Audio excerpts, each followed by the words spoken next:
prisoner's here, sir. Very good. Send him in. But we haven't got the suit off him yet. He's dangerous. Are you sure? Of course. Victor Fries and I have much in common. We will be fine.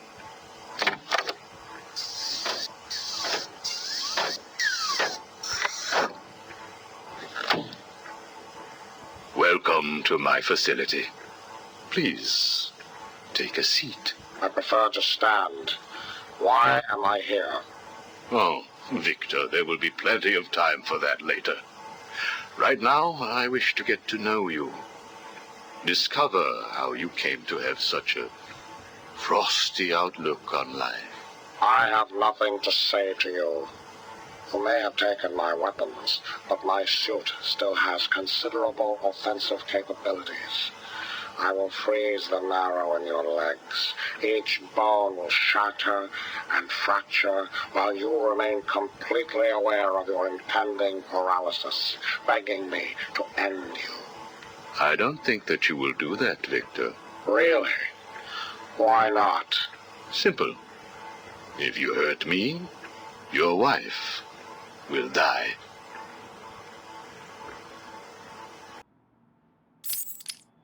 Where is she? Where is my wife? Nora is in safe hands. Now, let's discuss an incident from your childhood. No. Then this is over. Guard. Wait. What do you wish to learn? Your early years were troubled. I was not a sociable child, but that is all. Even your parents disowned you. They sent you away to a reform school, correct? They did not understand my work. Your work? According to a police report, you froze over a dozen of your neighbor's pets. I have always had an interest in cryonic preservation. I didn't understand why my parents allowed our sick pets to die instead of attempting to save them. So I set about finding my own way. I intended to revive all of those creatures. But you didn't. Which brings us to Nora.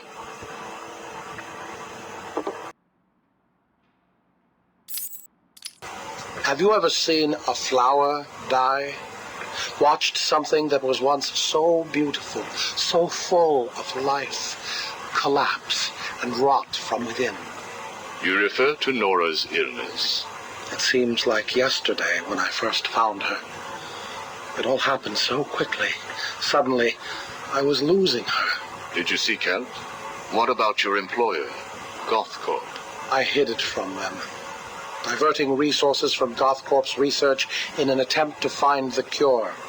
But in the end, I failed. Time was running out.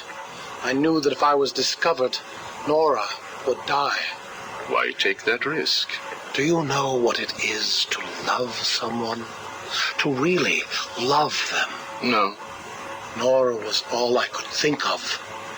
I reran the diagnostics, re-examined every detail from every angle, certain that I had missed something. I cursed myself for being so blind, so stupid. Surely there was a cure. I just needed more time. Then I realized what I had to do.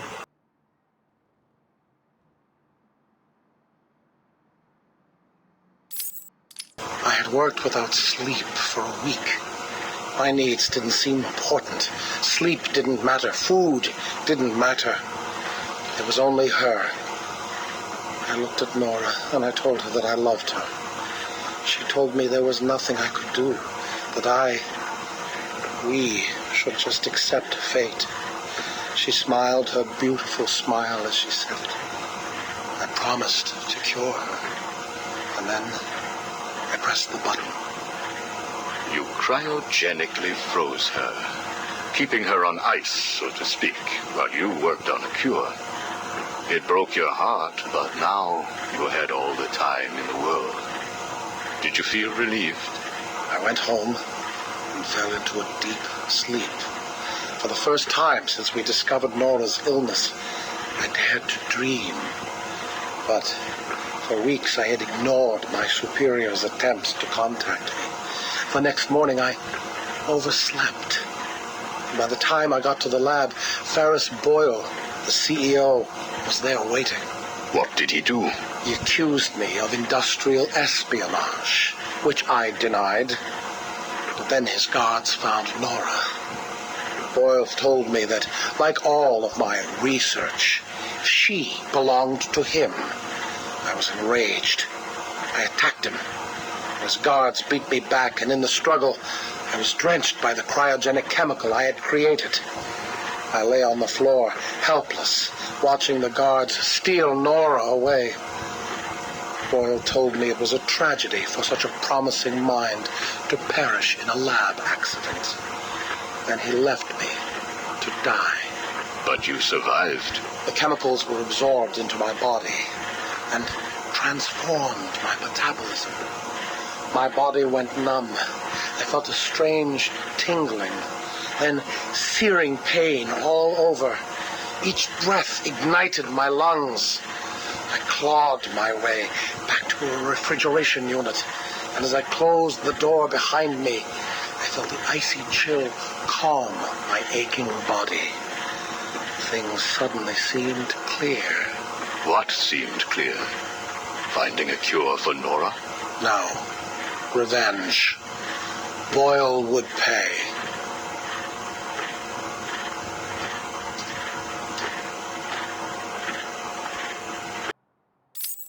You failed to kill Ferris Boyle, though, didn't you? Yes. Why? You know why. Batman. Though he did return Nora to safety. Until you got her. See? There you go. Blame me. Blame your parents because you failed to revive the neighbor's pets. Blame Ferris Boyle for spoiling your plans to cure Nora. Blame Batman for stopping your revenge against Boyle. And now, your Nora is in danger. Because of you. No, Victor. Because of you. You have always had a heart of ice. You stole people's pets. You stole GothCorp resources. And since then, you've stolen so much more for your own selfish scientific inquiries. If you had shared your genius with others, devoted your energy to medicine instead of crime, perhaps your ice princess would be at home now, preparing you a hot meal instead of being delivered to the Joker. No! You could have saved Nora a long time ago, Victor. It's all for her. Everything. I will get her back. And when I do, I'm coming for you. Thank you. We are done now. Nora.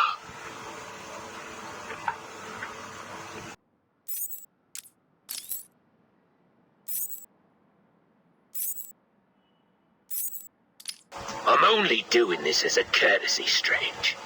Don't think you've beaten me. I just thought we could both benefit from a little talk, Mr. Cobblepot. Don't try that psycho mumbo-jumbo with me, Strange. I'm not like the other crazies. Of course not. After all, considering the challenges you faced. Challenges? What freaking challenges? You're no better than me.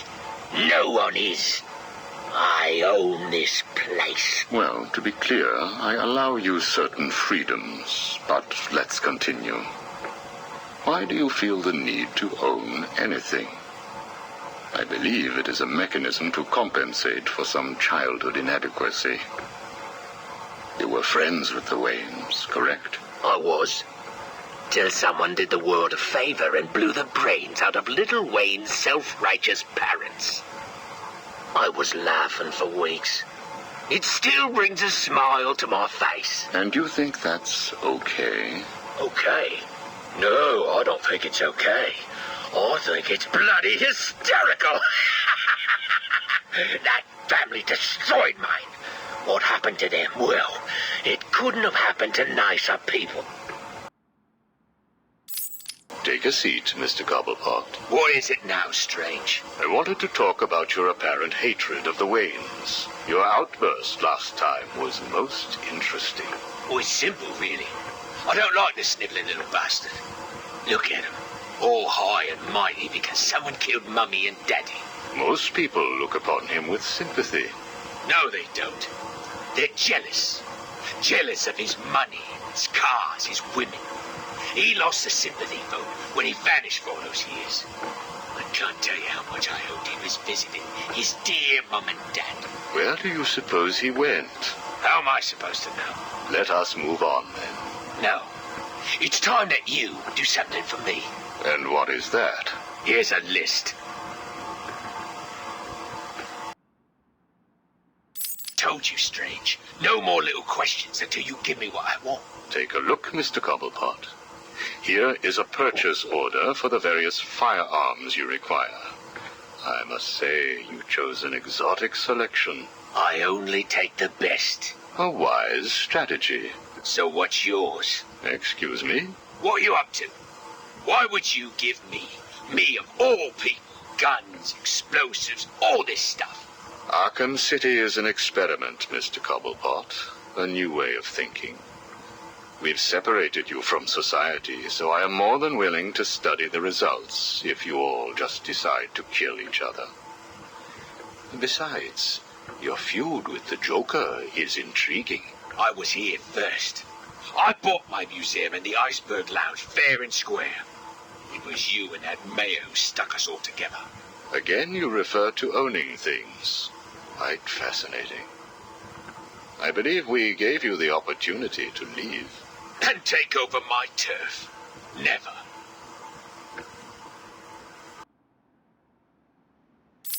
Good evening, Mr. Cobblepot. I trust you received the second delivery. Yeah, I did. I don't know what you did to those dribbling monkeys, Strange, but they were perfect. I'm glad. It appears that we can both help each other. If you say so. I suppose it doesn't hurt that by the time I'm done with them, they're usually in too many pieces for anyone to know what you're really getting up to in those rooms of yours. I have no idea what you are talking about. Of course not. So, Hugo. The clown. Is he really dying? It appears so. Self-inflicted, of course, but yes, he is. He has Mr. Freeze working on a potential cure, but I am sure neither of us want him to get his hands on it, do we? We're ready. Good. Now, one last thing. Your face. It's beautiful, isn't it? The eye. I believe it was the result of a bar brawl, correct? Torag got lucky. He got his, though. He took my eye. I took both of his. Left him trying to walk across the Gotham freeway at rush hour. Hilarious. You're a rich man, Mr. Cobblepot. You could have had that glass removed. They said it was impossible. And what the hell? I think it gives me a more unique look. Know what I mean? Now, where is Freeze? He's right here, in the room next door. You can take him with you. Are you familiar with the term Napoleon complex? No. What is it? It's nothing. Oh, and one last thing. Here is a list of 10 prisoners I believe work for you. Yeah? So what? You want to saw their heads open and scoop out their brains too? No. I just thought you'd like to know that they are all in the employ of the GCPD. What? I believe you know what to do with them. I don't like being spied on, Mr. Cobblepot.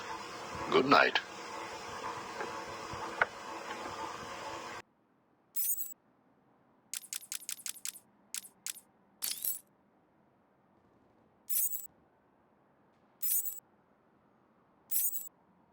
How does it feel, Wayne, to stand on the very stones that ran with your parents' blood? Do you feel sad, full of rage?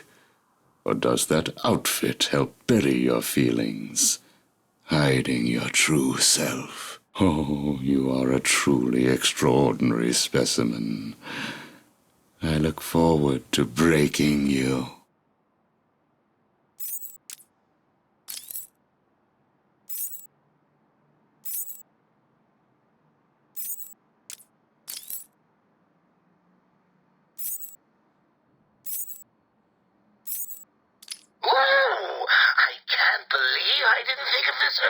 A hotline straight to my bestest friend in the world.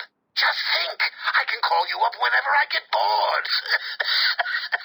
I think our relationship is really maturing here. The next thing you know is we'll be exchanging emails or meeting up for romantic dinners. You have one missed call. Ring, ring. I was just remembering when it first occurred to me. It was about 6 months after you left me on that rooftop back at the asylum. As the bones knitted back together, I had plenty of time to think. So how do you keep a secret from the world's greatest detective? Well, do you know? It's easy. You stick it right in front of him, right under his long, pointy nose, and wait.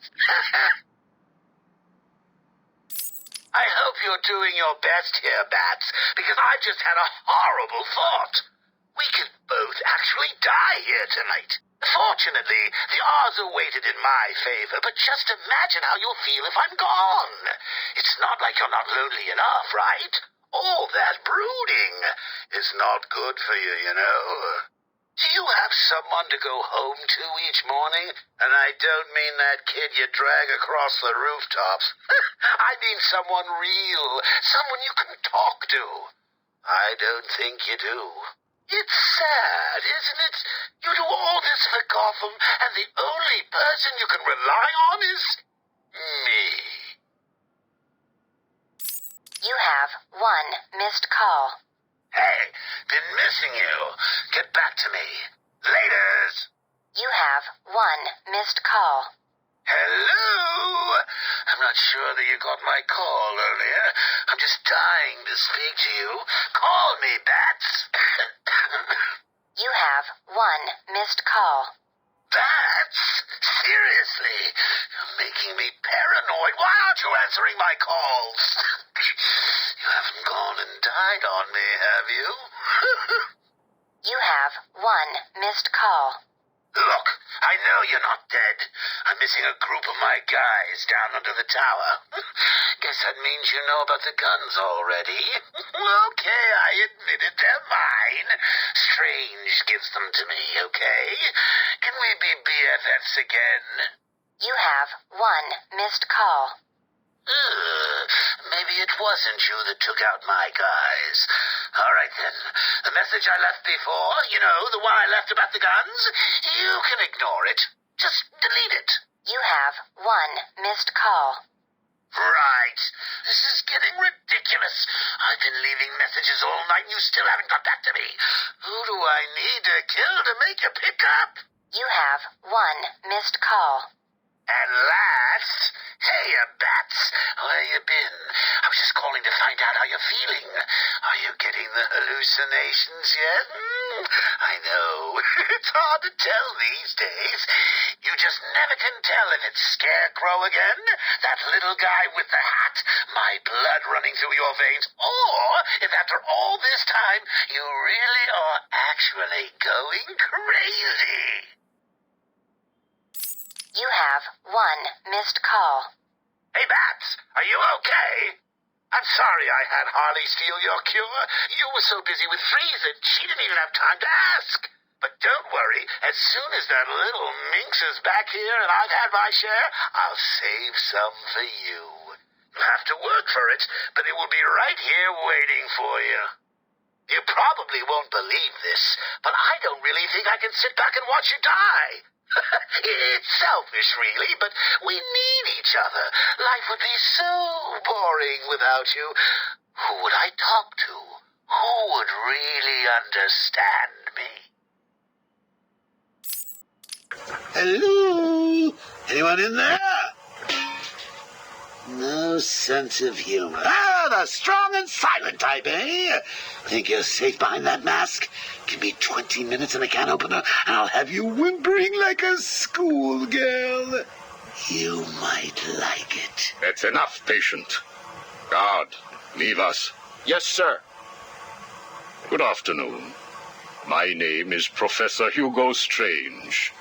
And you are? Two-Face. Catwoman. Batman. We can play these games as long as you like. Great! I love games. Not in my facility, you won't. I am offering you this opportunity to make a deal. I am fully aware of your condition. The last thing you have is time. But I can make your final days more comfortable. And in return, I'd be giving you... I wish to study you.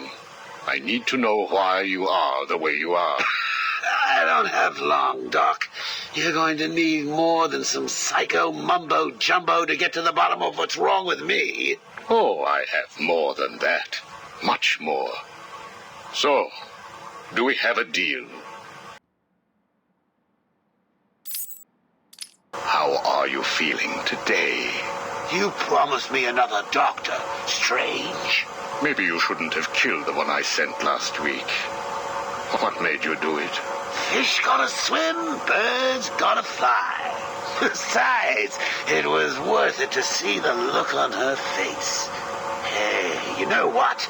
I think I've got a piece of it here in my pocket. You are trying my patience. That was the third doctor you've killed. Well, keep on sending them, Doc. I'm trying to break my record. I think it is time for you to do something for me. Name it, Doc. Tell me how you came to be. Explain what made you what you are today. How you come to be sitting across the table from me, dying. Is that all? Well, I guess you could say I once had a very bad day. Really? Go on. It was a Thursday night. Things had been getting worse. I was 3 days from the bank foreclosing on my home. The chemical plant I worked nights at was about to lay off half the workforce. And I was sitting in the hospital, holding the hand of my pregnant wife, wishing to God that she wasn't dead. That must have been upsetting for you. Probably was. Back then, though, all I knew was that if I didn't let old man Falcone's men into the plant that night, they'd have killed me too. So here's the thing. I had to decide. Could I live without her? Was there any point going on? I've got to admit it. I was scared. Not of being dead, you understand.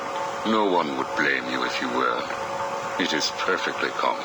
Do I look common? No, I was scared of the part just before you die, when you don't know what is about to happen, when you're desperately clutching at life and trying to hold on with slippery, blood-covered hands.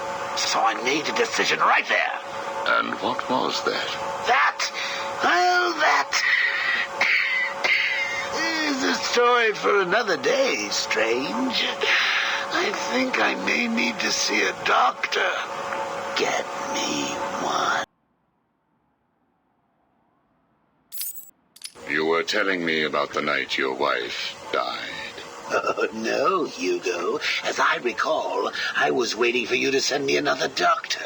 We both know I have sent you 3 more doctors. Did you? Yes. One was left dismembered outside the elevator to my office. The other 2 have not been seen since they were sent to you. How careless. Listen, Doc. Professor. Okay, Professor. I'll give you a little more. I just hope you're taking notes. It's the day after, and I'm